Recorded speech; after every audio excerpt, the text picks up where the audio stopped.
우리 사회의 심각한 문제인 중독 현상을 구티비가 연속 기획 보도로 전해드리고 있습니다. 이번 주제는 마약인데요. 이 마약에 중독되는 청소년과 청년들이 늘고 있어 사회적 문제가 되고 있습니다. 이에 대해 전문가들은 사회적 공감대를 가지고 적극적인 예방 교육과 치료가 필요하다고 조언하고 있습니다.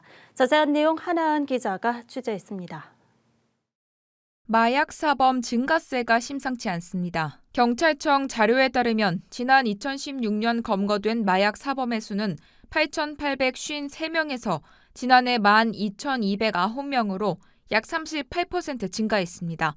문제는 1030 청소년과 청년층의 마약 접근성이 높아진 겁니다.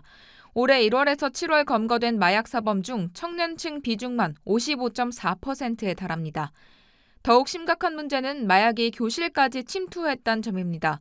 10대 마약 사범의 경우 2016년 81명에서 2020년 241명으로 약 3배 가까이 늘었습니다. 비대면 시대에 온라인 유통망이 발달하면서 손쉽게 마약을 구할 수 있는 점이 주 요인으로 꼽힙니다. 텔레그램이나 카카오톡을 통해서 이제 직접적으로 마약류를 갖다가 이제 손쉽게 구할 수 있게 됐다는 점이 저는 굉장히 큰 부분이라고 일단 생각하고 있고요. 이런 마약을 구매하는 어떤 접근 방식에 대한 제한이 없어지게 된 부분이 크다고 저는 생각됩니다. 실제로 인터넷과 SNS에서 활동한 마약 사범은 2016년 1,120명에서 2020년 2,608명으로 133% 폭증했습니다. 온라인 사범이 차지하는 비율도 늘었습니다. 이 때문에 전문가들은 온라인 유통망의 검열을 강화하는 것이 그 어느 때보다 중요하다고 강조합니다. 또 마약 사범 증가 문제를 수면 위로 떠올려 적극적으로 예방 교육과 치료를 시행해야 한다고 말합니다. 미국 같은 경우에는 그 교육 과정 중에 하나로 그 중고등학교 때 이런 마약에 대한 예방 교육들이 필수적으로 들어가는, 우리나라는 이제 이게 수면으로 드러나지는 않았었기 때문에 이때까지. 한국 교회의 선도적인 역할도 강조됐습니다.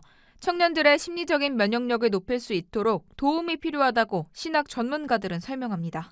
저는 교회라는 곳이 어떤 종교적 의식을 치르는 예배의 공간을 좀 넘어서 어떤 예수님이 12제자와 삶을 나눴던 것처럼 저는 어떤 삶의 공동체로 좀 자리 잡아야 되지 않겠나는 생각이 들고요. 또 어떤 부분에는 또 사람의 어떤 심리적인, 그리고 또 이런 그 중독에 대한 어떤 예방하는 그런 교육이라든지 세미나라든지 이런 것들을 사실 선도적으로 해야 되는 그런 곳이라고 봅니다.